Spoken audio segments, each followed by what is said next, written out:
So, one of the things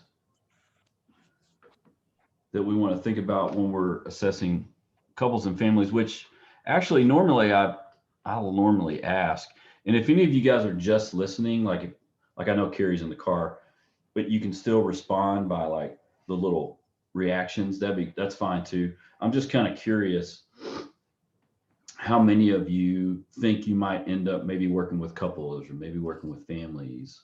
I'm just kind of curious about that. Okay. Okay. So what we're going to talk about today will be helpful, I think, for you. And obviously, if you end up taking Dr. Hubbard's class, couples class, that's super helpful too. You go into a lot more detail about some of the things I'm going to talk about, but I want to talk about just assessing couples because it is a little bit different. So I'm going to go ahead and share my screen as soon as I can get it over. Blow this up a little bit. Okay.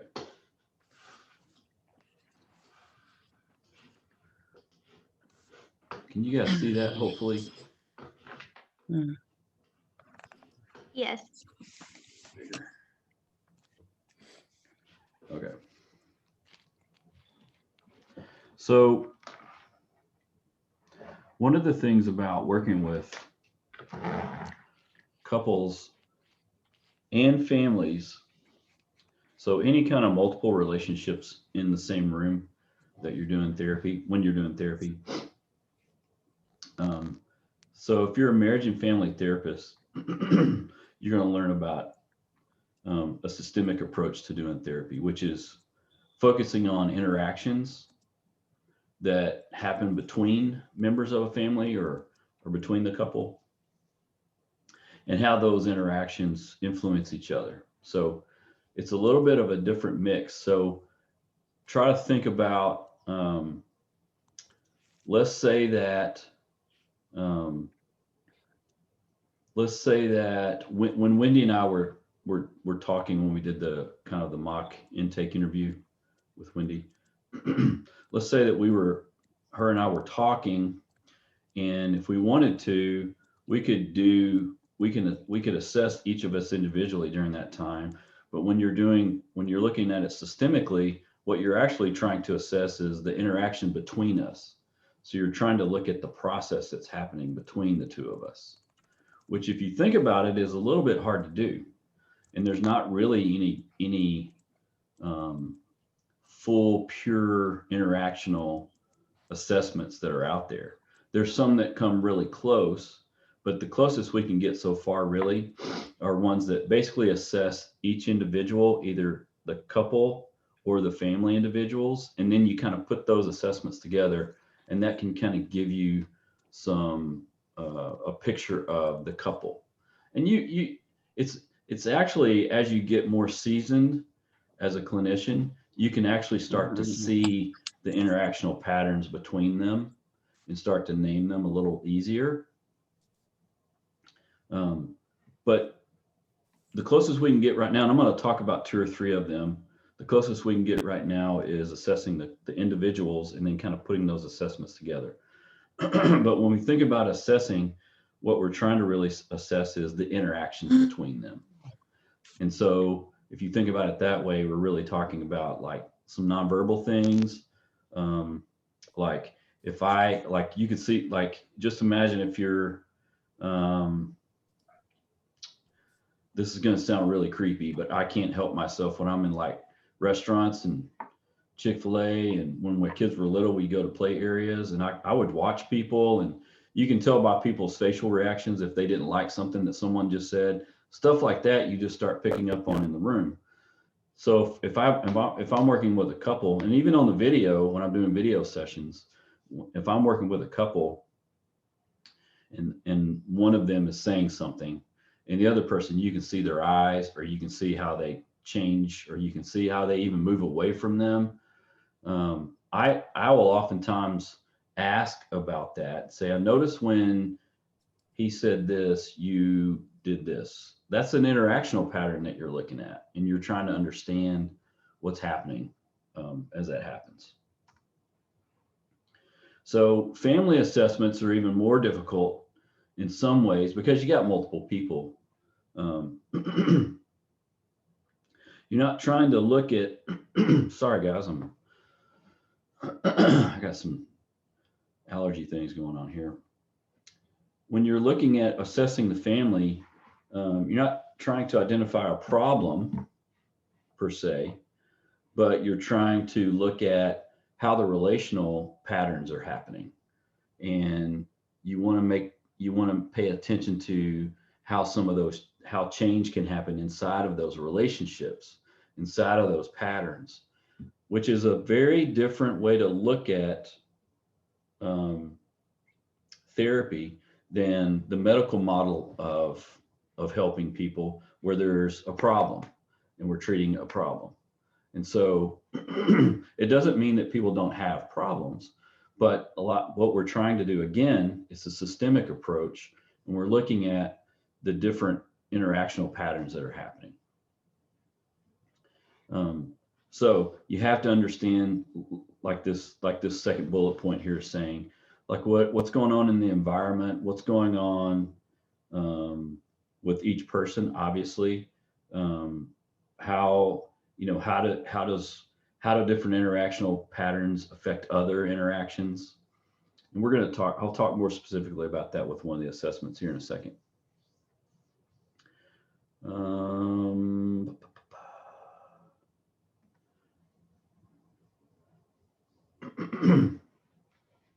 So here's some of the typical characteristics that are assessed. So family structure, composition, luck, who does what, but some basic things.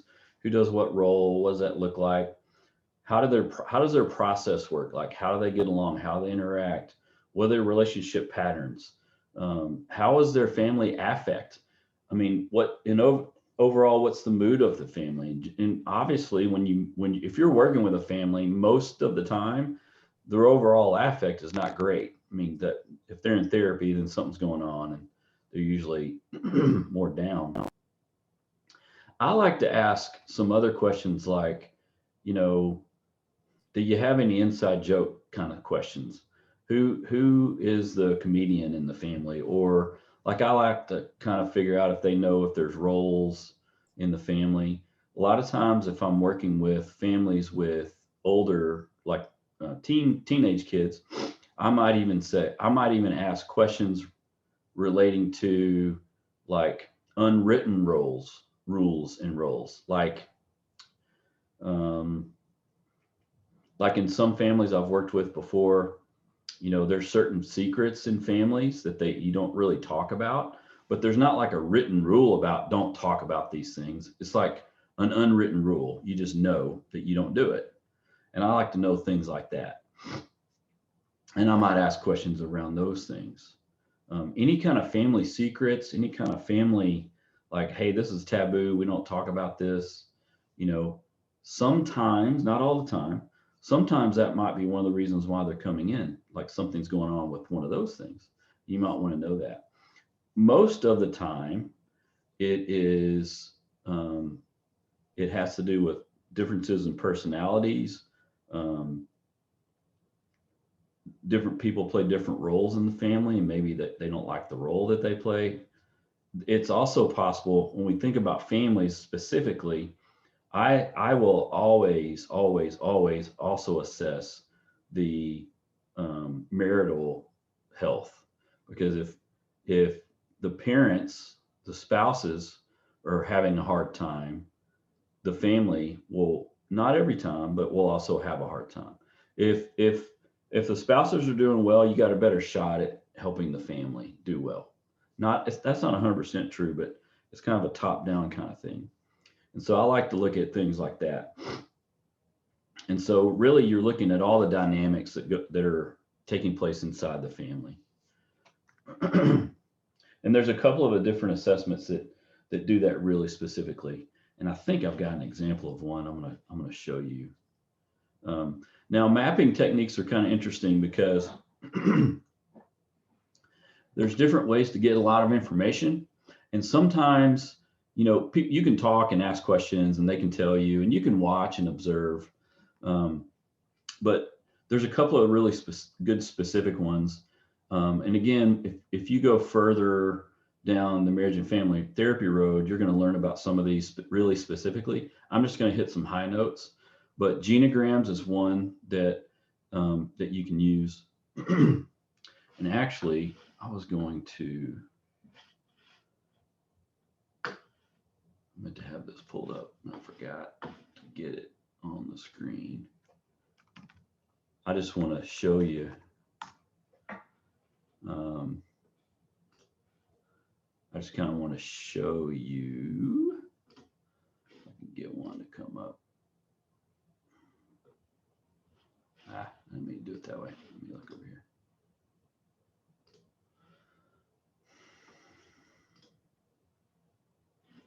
So this would be an example of a genogram. Hang on a second. Where basically you're asking questions about interactions across generations. A good genogram will be at least 3 generations of information, as much as the client or clients know about. And so as you can see, you got grandparents, parents, and kids, most likely. And this particular one is a cultural genogram, which you can do. There's multiple types of genograms that you can do. So the squares are male, the circles are female. And then as you can see here, this is a cultural genogram where they show the different ethnicities or heritage of each person. These little jagged lines right here are showing distress types of interactions. The double lines are mostly healthy, pretty healthy interactions. When you've got dotted lines like this, there's some distance between those people kind of thing.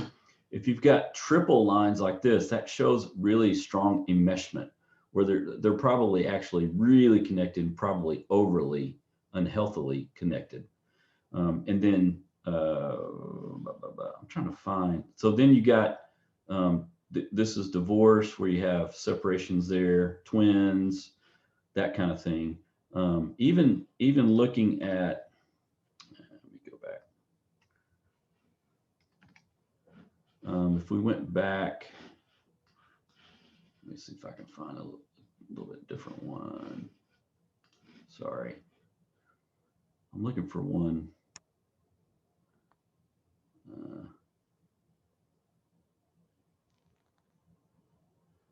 Well, it's hard to find. I was just looking for, of course you say look for a simple one. Well, here's an interesting one. Let's look at The Simpsons. Nah, that was not good. That's interesting.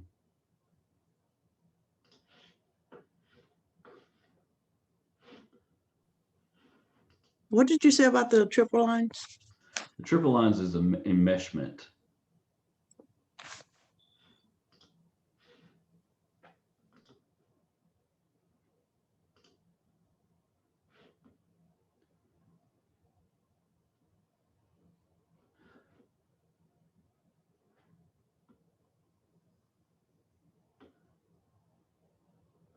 Well, I'm trying to find a certain thing. Let me see. This might help. You can be pretty specific with what the different things look like.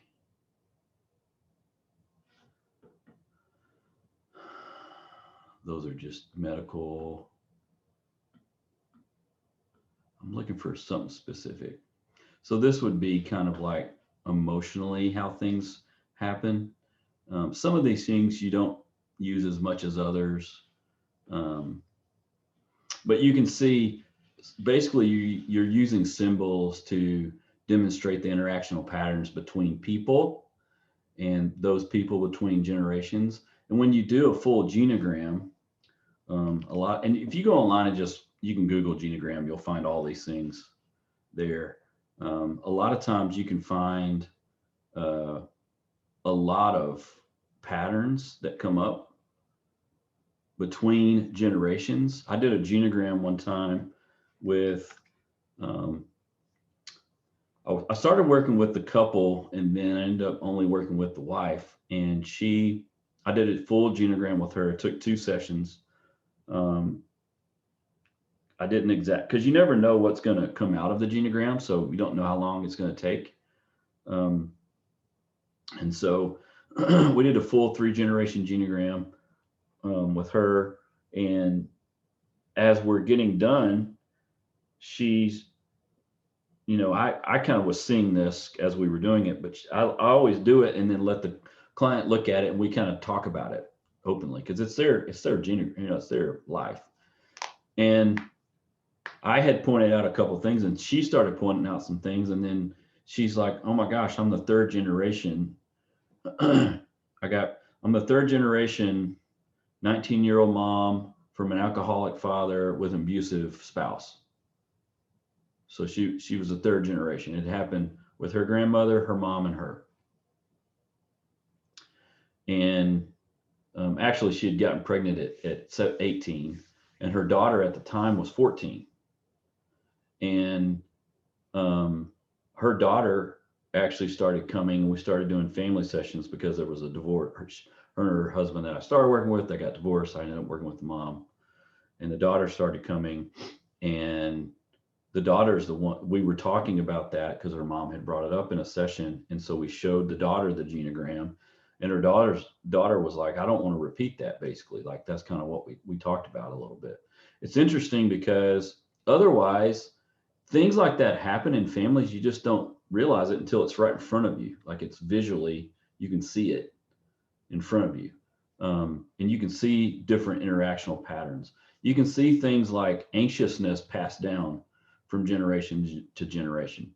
Obviously, you can see things like substance abuse and alcoholism passed down from generation to generation. How you interact with your kids, how you interact with other people, you can see passed down. Now, I'm bringing up some negative things. There's positive things that happen too. I've worked with tons of people where you could see as they talked, like I had a client that his grandmother, now this would have been in the 30s and 40s, okay? So his grandmother actually went to college, which didn't happen a ton back then for women to be a teacher, and she actually went to a really good college. Guess what? So did her daughter, and so did the next daughter. And so as you talk about it, there's a part of that family that education became super important in their family. And they didn't realize that's why they had the client I was working with at the time was thinking about not just her undergrad, but her graduate degree. And she just kind of felt this, she was talking about it openly. And as we looked at the genogram, it's like, well, you've got a really strong push towards education. It must be really important in your family. And come to find out, they did talk about it, but it wasn't like you have to do it. It was just kind of an expectation that they had that you would go and do that. Look what your grandmother did, blah, blah, blah, that kind of thing. But her whole one side, it was the maternal grandmother side. Everyone had gone on and gotten at least a undergraduate degree. And a lot of them had gotten graduate degrees. And you can see things like that too in families. And that's just something that you wouldn't have necessarily known or put your finger on unless you could see it. And so basically you're just mapping out it's kind of like a family tree on steroids. You're getting every single bit of information you can get about all the interactional patterns that happen within 3 generations of the family. It's really fascinating. I use genograms all the time with my clients. I do it even with just if I have an individual I'm working with, especially if there's some it's called family of origin. So where they're, the family they grew up in, if they have some really significant issues there, and not necessarily just traumatic, but just issues, a lot of times I'll do a genogram with them. Like, I'm going to do a genogram with one of my clients next week, where we're going to go back 3 generations and talk real specifically about a couple of things. Okay, family sculpting is another way to do, and if we were together in class, I would kind of do this in a demonstration way. And you can actually go on YouTube and look up family sculpting videos and see how it happens. So it's basically the idea is that you position family members or objects that represent physical spaces or represent relationships in those or roles in those families. Like if I had a family, I would say every family member gets a turn basically to be the sculptor, but I do the movement. They just tell me where to put people. So you might say, hey, on a typical evening, place the family members where they would be in terms of interaction, like what people do, what people are doing and talking about. And so they would put, I'm just going to use stereotypes just for ease. They would put dad in a chair. They put mom in the kitchen. They put, the kids upstairs, or I mean, there'd be different things. I do it with devices now. I used to not do it with devices. I have them use their devices too. I did it one time with a mom that when I had her, we did the whole family. The mom was last. It was a family of 5, so 3 kids, mom and dad, and the mom put everyone together in a huddle off to the side, and then she put herself like way over here, and actually her back was turned, like she was kind of fed up. She didn't say that, and up until then she had never really talked about the fact that she was frustrated and she was fed up and she was upset and she was angry. She didn't really talk about it that way, but she showed it through when we did this family sculpting activity. It's super interesting because also on the back side of it, you can say, well, help me understand what you would like for it to be. Or you could say, is this what you thought would happen? Or you can ask lots of questions about it. And sometimes it gets a little bit conflictual because sometimes people don't agree with where they're placed. But you have to remember, this is all perspective. So you're getting everyone's perspective of how the family interacts and the dynamics that are placed. And again, it doesn't mean that always there's going to be really negative sculpting that happens. Sometimes it's fine. There's just, they put, you sculpt it. You're just trying to understand how they interact and what their family looks like. I'm going to skip down to a couple.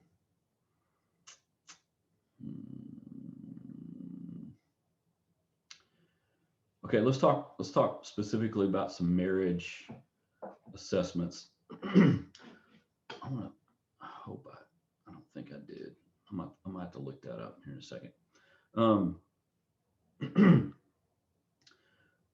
So I do, like I think I've said this before, 80-85% of my practice is marriage. I used to do a lot more premarital. I don't do quite as much anymore as I used to. I only have one that I'm working with right now. Premarital. So I'm going to start with the premarital assessments. If couples that do 8 sessions of premarital counseling have a lower percentage of divorce than couples that don't do any premarital counseling.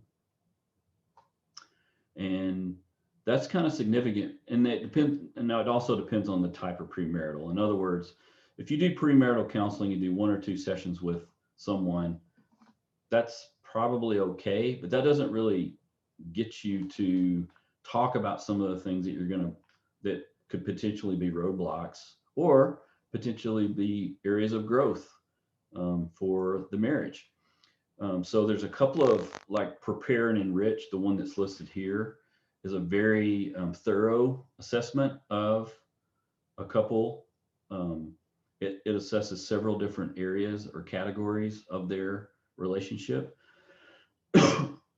like how they look at finances, parenting, sex, their spiritual lives, communication, conflict. There's 12 different areas that it looks at, and then it basically gives. So they take it individually, and then when you score it, it's all electronic. You get a report as a clinician, and then you go over the report with them, kind of work through it with them so that they can see it.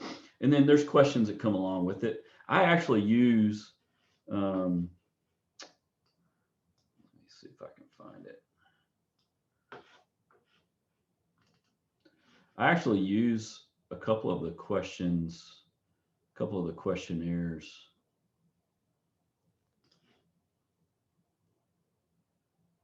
see if I can find it here. I use a couple of the questionnaires.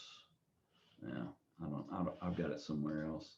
I use a couple of the questionnaires about communication, especially like how to do assertive communication with couples.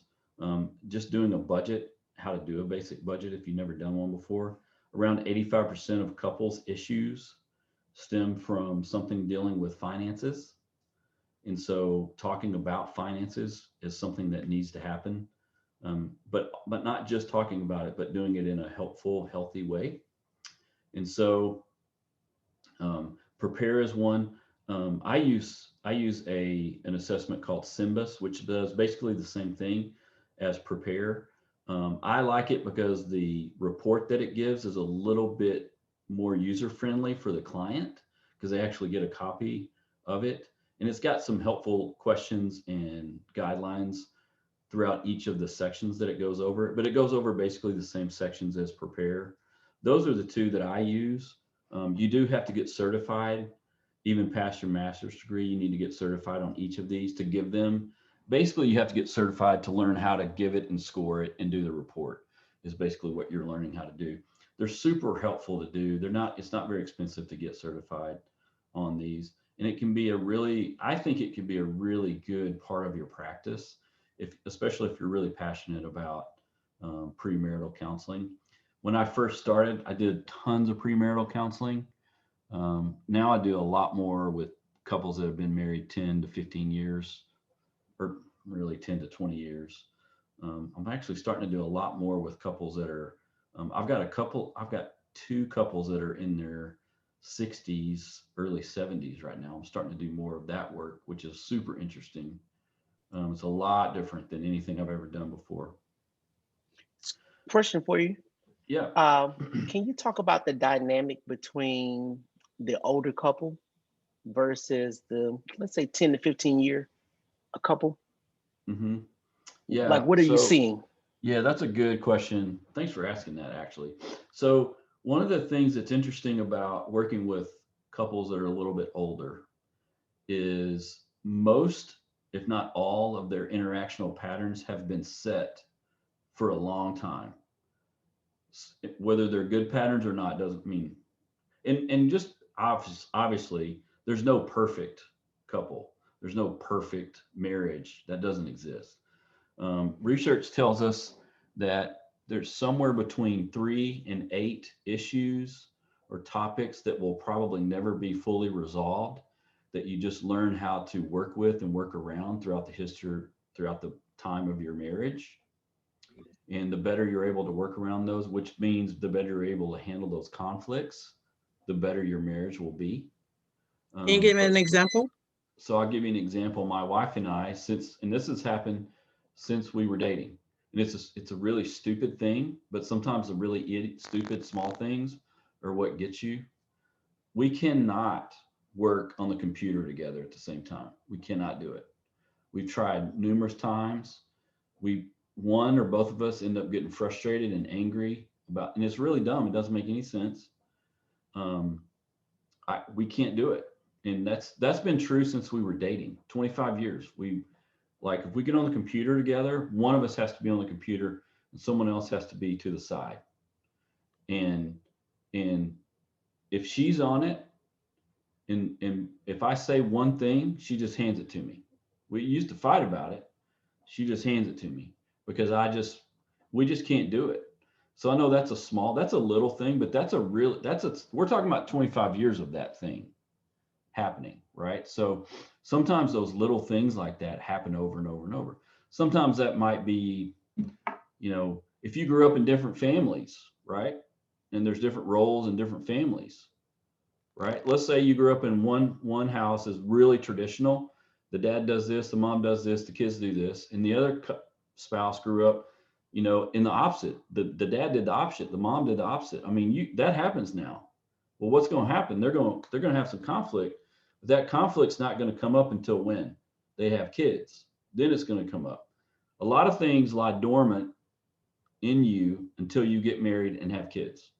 Then they're like, it comes. It's like the cicadas. You guys know the cicadas come out every 17 years in the Midwest and the East Coast. It's kind of like they lay dormant and then it just springs to life. That's what happens a lot of times with some of these issues. When you're working with older couples, just from my experience with them, I think the biggest differences are, for the most part, if they want to still be married, that's one thing.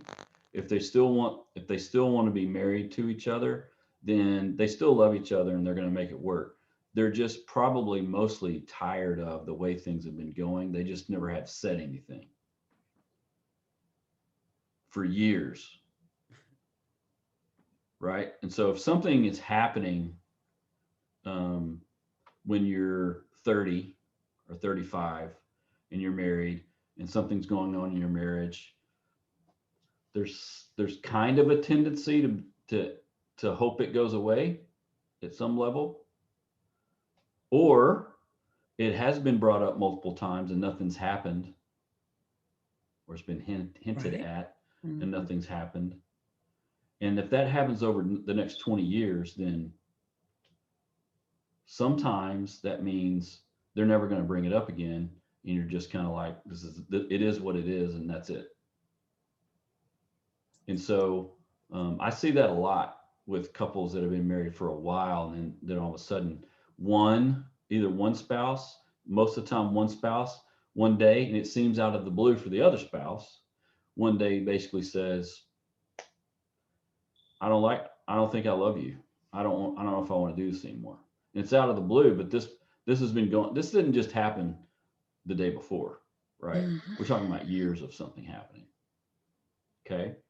And so it gets super interesting when that happens. I've got 3 couples that's what's happened right now that I'm working with. Statistically speaking, if a wife emotionally disconnects, around 92% of them will never reconnect emotionally. If a husband emotionally disconnects, around 54% of them will actually reconnect. That's a big difference. Yeah, why is It that? seems backwards. Well, it's because probably it's because the wife has tried to emotionally connect to their husband so much over so many years. And when they finally give up, they really give up.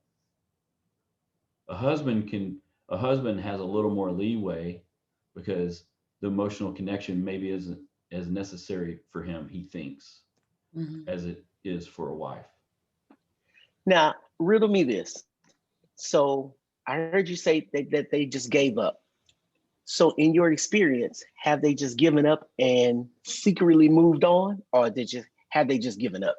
I don't know. It depends on the couple and it depends on the individual. It just depends on where Okay. they're at.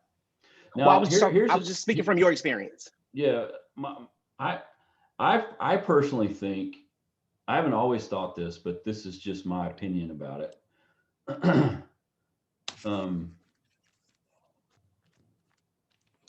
I think that the more you go through your marriage or your relationship, because I work with some couples that aren't married, but they've been together for, decades, a couple of decades.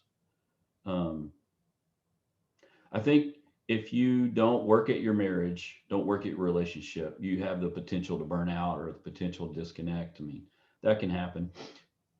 Life happens. There's lots of things that affect your relationship, your job, your partner's job, kids, if you move somewhere, family, if there's family issues,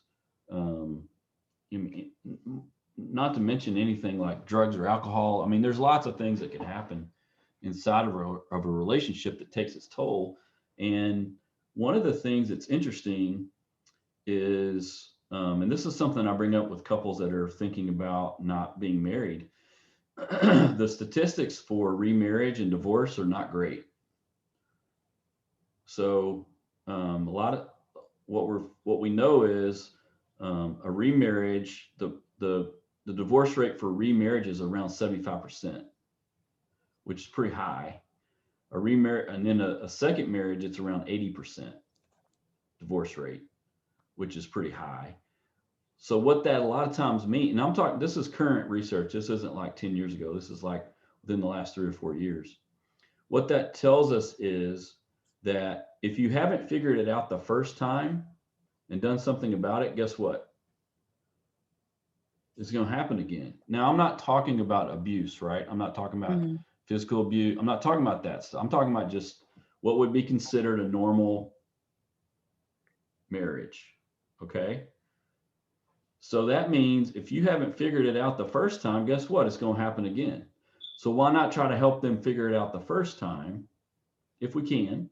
Now, I don't tell people what to do, right? I don't make decisions for them, but I'm pretty blunt about some of those things with them.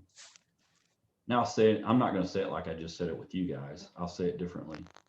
But, you know, I've got plenty of couples that they're on their second or third, fourth marriage that, and they're in to see me because they didn't figure it out the first time. Right. I mean, and so one of the things that's super important to remember, in my opinion, is, and this goes beyond just giving them a pencil paper assessment. My first assessment of a couple, when I first assess them, has to do with I want to know their story, right? So tell me how you met. When did you meet? Tell me, and I want to try to get as much information about that as I can. Depending on how um, depending on how unhealthy their marriage is, they might not tell me very much because they haven't thought about it for a long time. They're they're either mad or upset with their spouse, and that's a pleasant memory most of the time.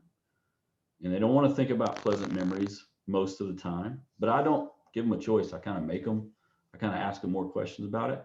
I really think that there's a spark somewhere that happened, and there was a passion there that happened that they've lost along the way because they didn't nurture it, they didn't take care of it, and they didn't grow it.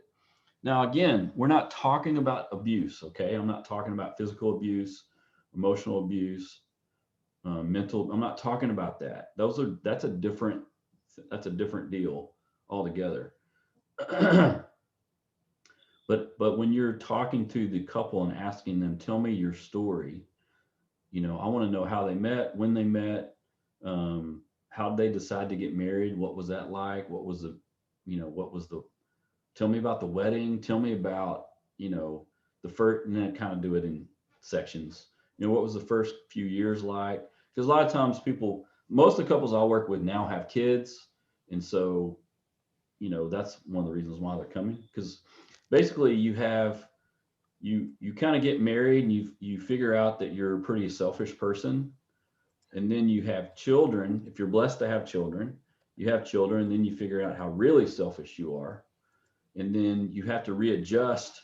So this dyadic adjustment scale that's listed right here is an adjustment scale that looks at how couples adjust to things like having kids, right? So if we go from me to we to 3 or 4 or 5, you're going to adjust. Your marriage will have to adjust along the way. You adjust individually, but your marriage will also have to adjust along the way.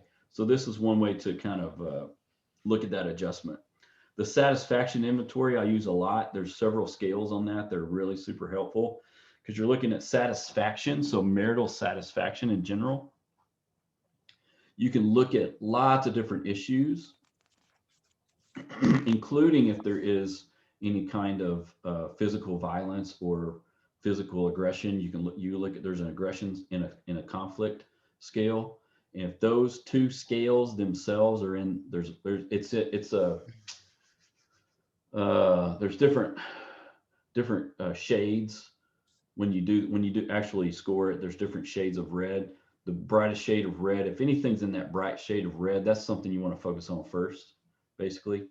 If you have some physical abuse or violence in those shades, then you're going to do something really different in therapy than if you didn't.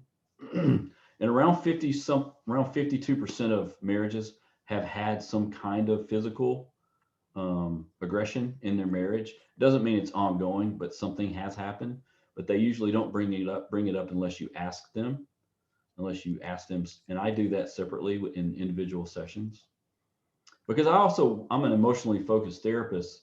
So I want to know how emotions work and what that does in their dynamic. So the last thing I want to do is have a session that's fairly emotionally heavy, and then I'll just let them go. And that emotionally heaviness causes them to have bad conflicts. I want to know what their conflict cycle looks like.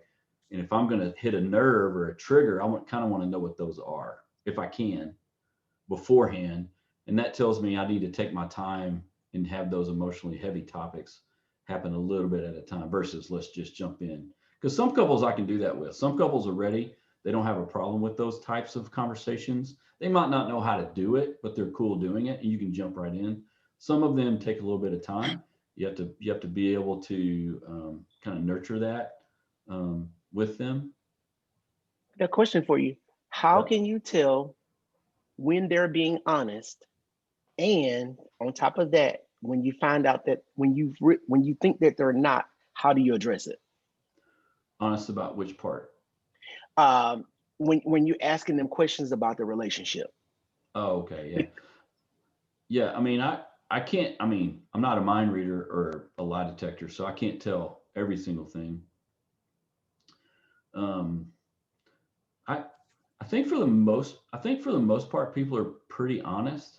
It might not be that people aren't necessarily lying as much as maybe they just don't want to talk about it because it's hard to talk about, or it's something difficult. And so sometimes you don't know maybe some of those topics until you get to it. That might happen. But when I do individual sessions with couples, I'll ask for specific questions. I ask three specific questions. The one is, are there issues? Are there areas? Are there things that you feel like you specifically want to talk about, but they're hard to talk about, or you've brought it up before and it didn't go well? Secondly, talk to me about when you guys have conflict, what's it like? And that allows me to then ask more specific questions about what's going on in the conflict. And the third one is, tell me something that you love about your marriage. So tell me something you love about your spouse.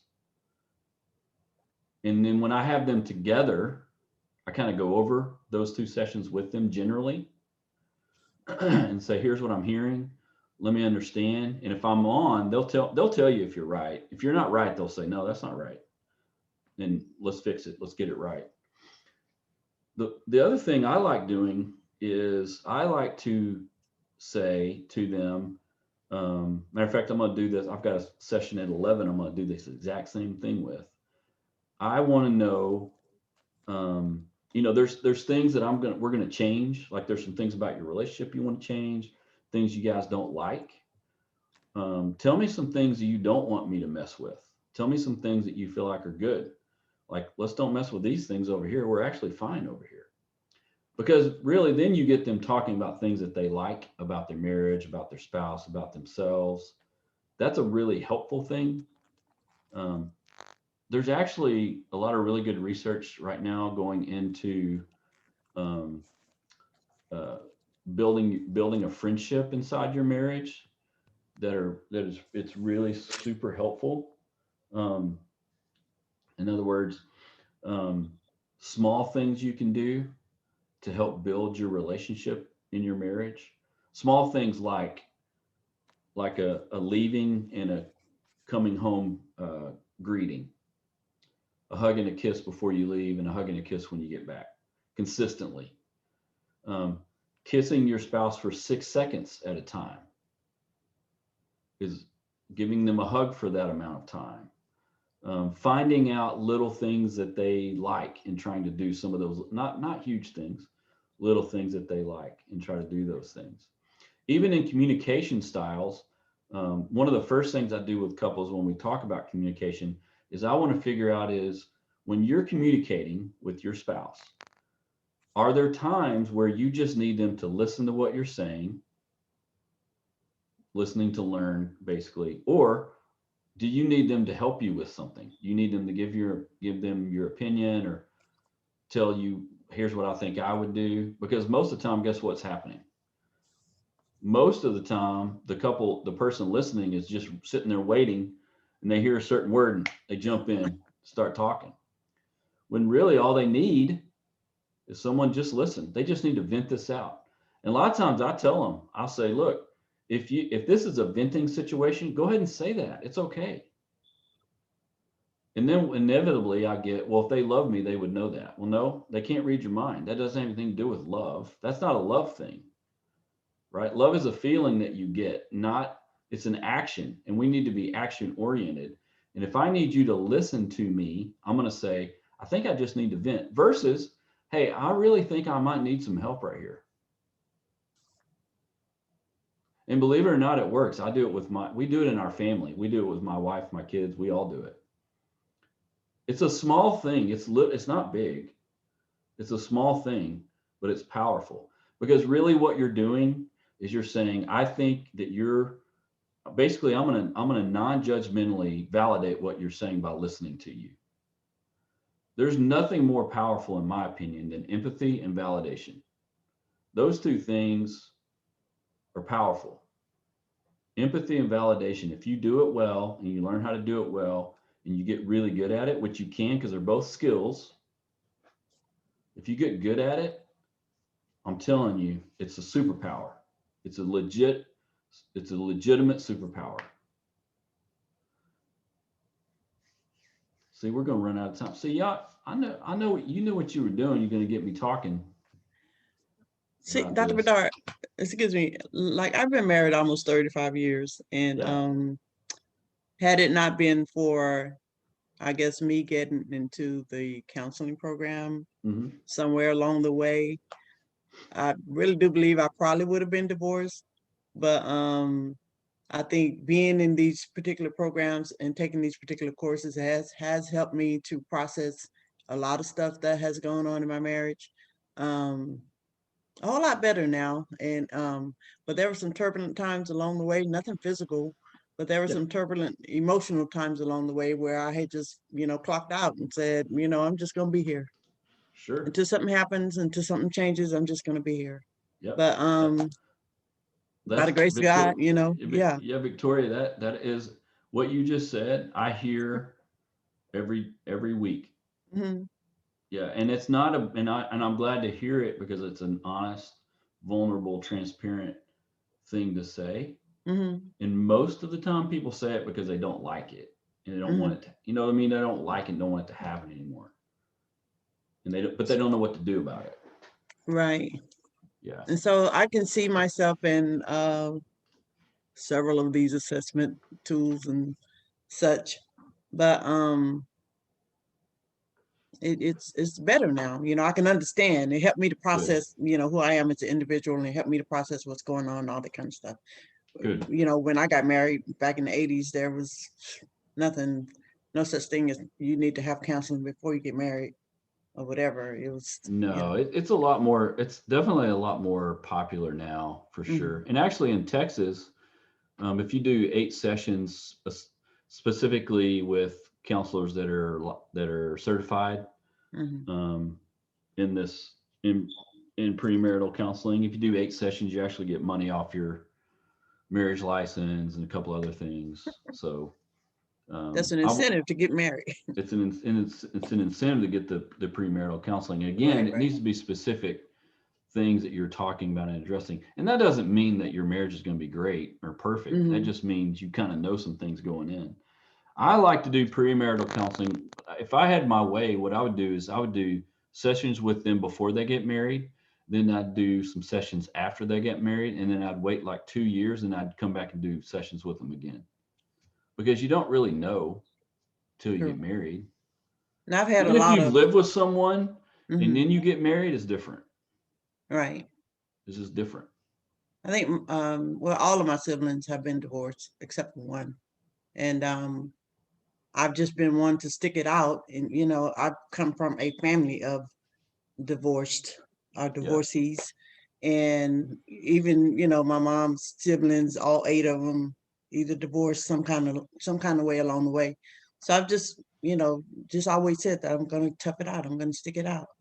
And Yeah. so now I get these questions like, why did you stay? And all Yeah. that kind of stuff. So now I can tell them why I stayed, Yeah. Good. and was Well, it that's worth good. it and stuff like that. That's good.